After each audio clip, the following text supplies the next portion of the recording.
Oi, pessoal, tudo bom com vocês? Meu nome é Lídia Alter e hoje nós vamos conversar um pouquinho sobre A Vegetariana da autora Han Kang. Hoje eu tô gravando no meu aniversário, dia 6 de abril, terça-feira, mas esse vídeo vai ao ar pra vocês amanhã, dia 7 de abril, ok? E finalmente nós vamos conversar um pouquinho sobre A Vegetariana, que é um livro que eu postei nos stories lá no Instagram. Pra quem não me segue lá no Instagram, que eu posto bastante coisa das minhas leituras e tudo mais. Mas então, eu postei bastante coisa sobre, comentando sobre como tava difícil fazer essa leitura, como, assim, eu não tava num momento bom pra fazer essa leitura, mas eu consegui passar por tudo isso, porque eu tava interessada em saber, afinal, do que se tratava esse livro. E eu tenho certeza que muitos de vocês também estavam curiosos pra saber do que se trata esse livro, porque até vieram conversar comigo, algumas pessoas perguntando, né, ai, qual é a desse livro? E hoje eu vou comentar um pouquinho com vocês sobre o que eu achei, ok? Eu quero deixar bem claro aqui que tudo que eu falar aqui são só as minhas opiniões, ok? Se você já leu o livro e gostou do livro, perfeito, maravilhoso. Ah, já devo avisar que eu vou falar muitos spoilers nesse vídeo, então se você ainda não leu o livro e você quer ler sem spoilers, deixa esse vídeo no pause, vai ler, depois você volta. Mas vamos para o enredo. Bom, esse livro é dividido em 3 partes e em cada uma dessas partes a gente vai ter um narrador diferente. Na primeira parte, o narrador vai ser o marido da Yoon-gi. Eu não sei se estou pronunciando certo, provavelmente não. Mas então, o narrador da primeira parte é o marido da Yoon-gi. Na segunda parte, o narrador é o cunhado da Yoon-gi. E na terceira parte é a irmã dela, né? E a gente vai acompanhar, a gente vai conhecer essa personagem através dos olhos desses 3 narradores, né? A única parte em que a Yoon-gi realmente tem um poder de fala maior é quando ela narra esses sonhos estranhos que ela vai ter. Então deixa eu explicar pra vocês. A primeira parte começa com o marido da Yoon-gi falando que ela é uma mulher super comum, que ela não tem nada demais, que ele resolveu casar com ela porque ela não tinha nenhum aspecto muito diferente, ela não era, né, pra frentex. E pra ele era mais confortável ter alguém assim do lado dele, sabe? Uma pessoa que ele não precisasse impressionar, uma pessoa que ele não precisasse tentar, sei lá, quebrar barreiras e evoluir também, porque aquela pessoa que tá com ele sempre tá evoluindo, tipo, ele não tinha essa obrigação quando ele estava com ela. Então é isso, tipo, o marido ele acha que a Yoon-gi é a mulher perfeita pra ele porque ela não faz nada muito diferente, ela cozinha bem, que é uma coisa que ele prezava muito, e enfim, tava ótimo pra ele. Ela era uma mulher, sabe, muito submissa, e pra ele, óbvio, isso estava ok. Até que um dia a Yoon-gi, ela tem um sonho. E esse sonho é bem, assim, grotesco, envolve muito sangue. Ela viu uns pedaços de carne pendurados, viu animais sangrando e tal. E ela se assusta com isso e ela decide que ela vai virar vegetariana. É um sonho que afeta muito ela e ela toma essa decisão super drástica aos olhos do marido e aos olhos de toda a família, como a gente vai perceber mais pra frente no enredo. E ele fica chocado, tipo, ele não aceita, sabe, que ela tenha virado vegetariana, até porque ela não somente vira vegetariana, ou a gente poderia até dizer que vegana, né, porque ela para de consumir qualquer produto animal, mas não só ela virou isso, não só ela assumiu isso para ela, como ela também disse, eu não vou mais preparar carne nenhuma aqui nessa casa, eu vou jogar todas as carnes daqui fora, se você quiser carne, você... ela fala, você come fora de casa de qualquer jeito, sabe? Você só toma café da manhã aqui e olha lá. Então, tipo, o problema é seu, você vai comer carne em outro lugar, porque aqui não vai ter mais carne. A gente até pensa, assim, né, que ela tá assumindo, tá se impondo, assumindo essa força, né, esse empoderamento dela e finalmente se posicionando pro marido, mas depois a gente vai perceber que a pegada é outra. Enfim, a coisa vai piorando, ela vai ficando muito magra, ela vai ficando meio que desnutrida, assim, porque ela para total de comer carne e a gente não sabe também se a alimentação dela é muito, assim, saudável, sabe? Porque é óbvio que dá pra você ser vegetariana e ser saudável, tá, gente? Mas ela começou a ficar muito magra e tudo mais, e aí o marido dela começou a ficar preocupado realmente e chamou a irmã dela, a mãe, acho que o cunhado também foi, assim, bem me lembro, e o pai dela, pra eles irem lá e tentarem convencer ela a voltar a comer carne, porque é um absurdo, ela tá ficando doente, ela tá quase caindo morta aí. Enfim, daí eles levam, né, preparam todo um almoço com carne, com ensopado, coisa deliciosa, levam pra ela e ela falou, gente, eu não como carne. Ela fala que não quer carne e o pai dela perde a paciência, dá uma esbofetada nela, faz um alvoroço ali na cozinha, o irmão segura ela e o pai tenta enfiar e consegue, né, enfiar à força um pedaço de carne na boca da nossa protagonista, da Young-yi. Mas enfim, isso leva realmente a todo mundo ficar chocado assim com a situação, sabe? A descrição dessa cena é muito pesada, foi um momento que pra mim eu falei, caramba, o que eu tô fazendo lendo esse livro, sabe? Porque é muito violento.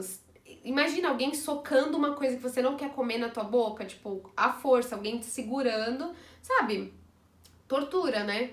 Inclusive depois no final do vídeo eu vou dar uma indicação pra vocês de um outro vídeo pra vocês assistirem, sensacional, se vocês ainda não assistiram, mas fica pro final do vídeo e vai ter a ver com essa questão de tortura aí. Mas enfim, eles forçam ela cospe a carne depois que ela consegue se soltar ali e ela fala que não quer comer e não sei o que e tal, e aí levam ela pro hospital porque ela se corta no pulso, tenta cometer assim um suicídio, né? E aí ela vai pro hospital, tudo mais, aí ela tá melhorando, todo mundo vai visitar ela no hospital e ainda tentam fazer ela comer carne. Difícil, ela jogou fora uma carne que a mãe dela fez pra ela, que ela levou lá no hospital, ela jogou fora e tudo mais. E aí tá todo mundo muito preocupado com ela tá muito estranha, ela nunca foi assim, ela nunca desobedeceu, ela nunca se impôs. O que tá acontecendo, né? E aí, um belo dia, no hospital, ela sai no horário de tomar um banho de sol ali, sai no jardim do hospital, na frente de todos os pacientes, de todos os médicos, de todos os visitantes, funcionários do hospital, e ela tira a roupa, fica com os seios à mostra, tomando sol. Ai, eu tô plena no sol. E aí todo mundo acha aquilo, né, super louco, e ela, enfim, é admitida numa ala psiquiátrica. E é aí que a gente acaba a primeira parte e começa a segunda parte, que a narração é do cunhado dela.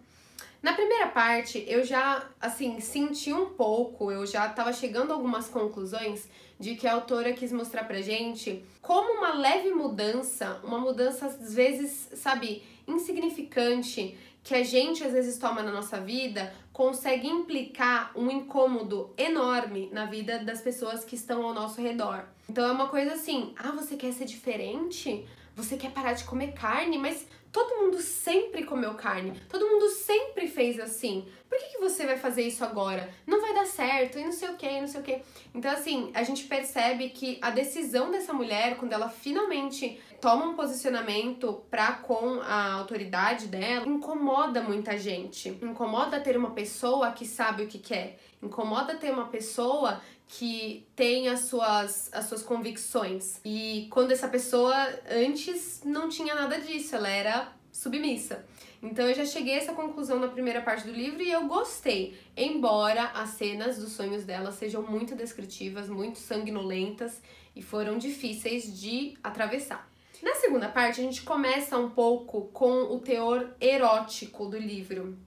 Bem erótico, devo dizer. E a gente descobre que o cunhado dela é um artista, e aí a gente começa a ter essa visão dele, que é o próprio artista, e a gente descobre que ele quer gravar um vídeo, ele gosta de gravar vídeos, gosta de pintar e tudo mais, e ele quer gravar um vídeo de duas pessoas pintadas de plantas, como se elas fossem plantas, né, flores lindas, acasalando.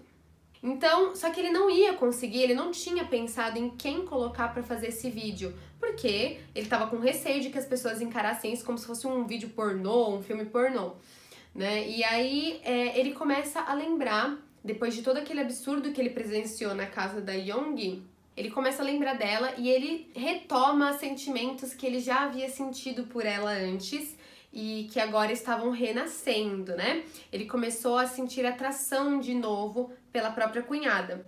E ele lembra também de que uma vez, de relance, ele tinha visto uma mancha verde que chama, até o capítulo chama, a parte, né, 2, chama Mancha Mongólica, eu acho. Peraí, deixa eu achar aqui pra vocês. 2000 years later. A mancha mongólica. E ele sente uma curiosidade, assim, de saber se aquela mancha ainda tá lá nas nádegas da Yeongi. Enfim, e aí um belo dia também, ele vai lá pra casa da Yeongi, que nesse momento ela já saiu do hospital, ela tá morando sozinha, ela se divorciou do marido, na verdade o marido que é divórcio dela. E aí ele foi visitar a Yeongi na casa dela, ela tava um pouco mais forte e tudo mais. E ele levou uma comida pra ela agradeceu. Eu não sei se a palavra certa é apática, mas é uma pessoa que tá tudo bem, tá tudo sempre tudo bem, entendeu? Depois daquela decisão dela de virar vegetariana, mesmo assim ela continuou uma pessoa, sabe? Ai, calma, ok e tal. E aí ele foi lá, deu esse alimento pra ela e convidou ela. Falou assim, você não gostaria de posar pra mim? Eu tenho uma ideia de pintar o seu corpo de plantas, né? Você precisaria estar nua e eu queria gravar esse processo de pintura. E a Yeongi aceita, porque, cara, tudo bem. E ela gostou da ideia, era uma ideia diferente. Então ela foi lá no estúdio dele, no dia e hora marcados, ele já tava super, né, animado com a ideia, pensando se ele ia ver ou não aquela mancha que ele tanto imaginava, em como estaria agora, depois de tantos anos.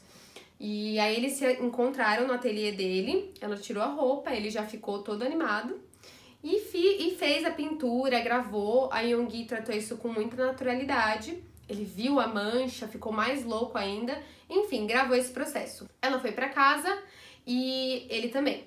Ele precisava agora de um homem para gravar esse vídeo também, e ele convidou um amigo dele que cedeu o estúdio para ele fazer essas gravações. E ele falou, olha, eu queria te pintar e tudo mais, você precisa estar nu, blá blá blá. E esse amigo, ok, esse amigo também era artista, pintor, ele aceitou de boas. Ele foi pintado, o cunhado da Yeongi gravou todo esse processo de pintura e tudo mais, e ele sugeriu que a Yeongi fizesse sexo com ele. O amigo dele ainda não sabia que ele queria fazer esse tipo de gravação. E ele falou, não, eu não quero fazer isso, esse é o meu limite, eu já deixei você me pintar nu, cheio de planta, cheio de flor, mas eu não quero participar disso. Ele entendeu, lógico, mas ele ficou preocupado porque como agora ele ia terminar de gravar o filme dele. E aí, o que ele pensou? Eu posso pedir pra algum amigo meu me pintar. Ele pede pra uma ex-namorada dele pintar ele. E aí eles gravam esse vídeo na casa da Yeongi, não é nem mais no ateliê. A Yeongi ficou apaixonada pelas plantas que estavam no corpo dela. Ela estava apaixonada com essa ideia de meio que virar uma flor, uma planta, sabe? Só que aí nesse dia, no dia seguinte, que eles gravam o vídeo, ele tá lá, ele acorda, ele vai na cozinha e quem que ele encontra? A esposa dele. Ela acha que ele abusou da Yeongi porque ela já estava em um estado, né, meio cuckoo-head, meio doida, assim. E enquanto eles vão discutindo, a Yeongi, ela sai pra sacada e fica tomando sol pelada e todos os moradores dali veem ela, enfim, ela tá com aquelas plantas e tal.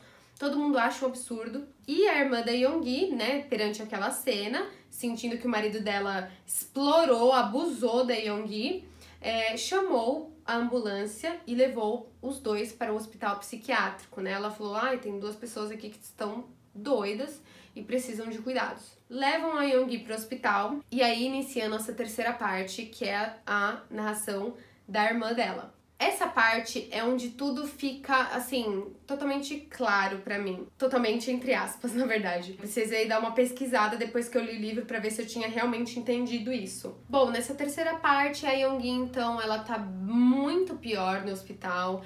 Ela fica, assim, se expondo e querendo só se alimentar do sol. Ela fala pra irmã dela que ela quer se alimentar do sol, que ela não precisa mais comer nada, ninguém consegue fazer ela comer nada. Ela fala, eu só preciso de sol e de água. E ela começa a adquirir um hábito de ficar virada de cabeça para baixo. E aí, numa conversa com a irmã dela, ela fala assim, mana, agora que eu percebi que o jeito que a gente anda tá inverso, eu agora, ficando de cabeça para baixo, eu percebo que as árvores estão certas. Enfim, a gente chega à conclusão de que ela quer se tornar uma planta.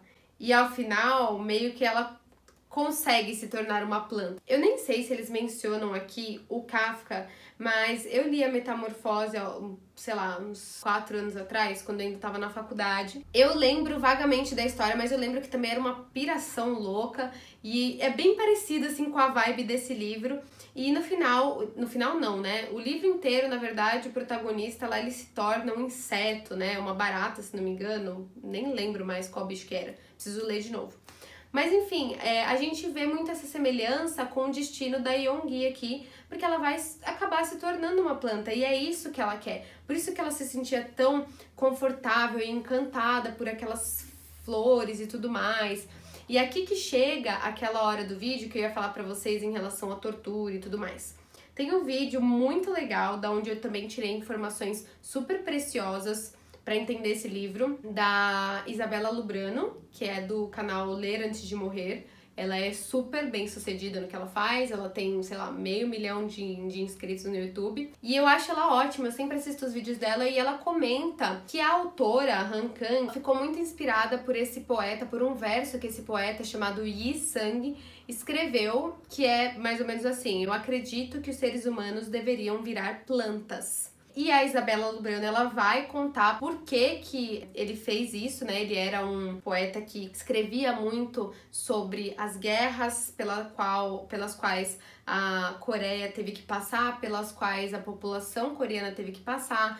Tanto que em Pachinko, a gente também vê muito isso. Não sei se vocês assistiram a minha resenha lá no Instagram, mas em Pachinko a gente vê essa violência ferrenha que os coreanos sofriam, enfim. E ela se inspirou nessa frase para escrever esse livro. E o que ela quis dizer com essa mensagem aqui nesse livro, né? O que essa frase influenciou ela ao ponto dela escrever esse livro? As plantas têm uma capacidade muito forte, muito intrínseca a elas, de realmente passar por muitas situações, passar por muitos tipos de clima, ventos, chuva, sol, frio, calor, e as plantas elas se resignam a essa situação toda que elas passam. Então ela quis mostrar que essa personagem, Yoongi, ela queria se tornar uma planta porque ela queria ser, assim, se resignar perante a toda essa situação, sabe? Ela queria conseguir passar por isso sem sofrer. Tanto que os momentos que ela mais ficou feliz e realizada foi quando ela realmente estava, assim, se enxergando como planta. Enquanto todo mundo enxergava ela como uma louca, lunática, ela se enxergava como uma planta, uma plantinha linda, uma flor linda. Enfim, uma história muito, muito maluca. Sério, tinha momentos que eu li esse livro que eu falava, meu Deus, o que tá acontecendo nesse mundo? Para aí que eu quero descer. Mas consegui concluir essa leitura, eu achei... Depois que eu entendi, eu achei muito interessante, mas é o que eu digo, é um livro pesado, cenas muito pesadas, descritivas. Então se você quer ler, você já está avisado, tá? Eu não vou romantizar e falar, ai, é lindo, maravilhoso. Não, cara, é difícil de ler, a mensagem é legal, tal, mas é complicado. É isso, espero que vocês tenham gostado. Me contem se vocês já leram A Vegetariana. Me contem também a visão de vocês, se vocês chegaram a alguma conclusão diferente da que eu cheguei, ou da que a Isabela Lubrano no vídeo dela chegou. Eu vou deixar aqui o link pro vídeo dela também na descrição. Muito obrigada por assistir o vídeo. Curtam, comentem, se inscrevam no meu canal, ativem os sininhos para as notificações. Sempre que eu liberar um vídeo novo, vai chegar aí pra você a notificação, tá? E é isso, espero que vocês tenham gostado. Um beijo e até a próxima!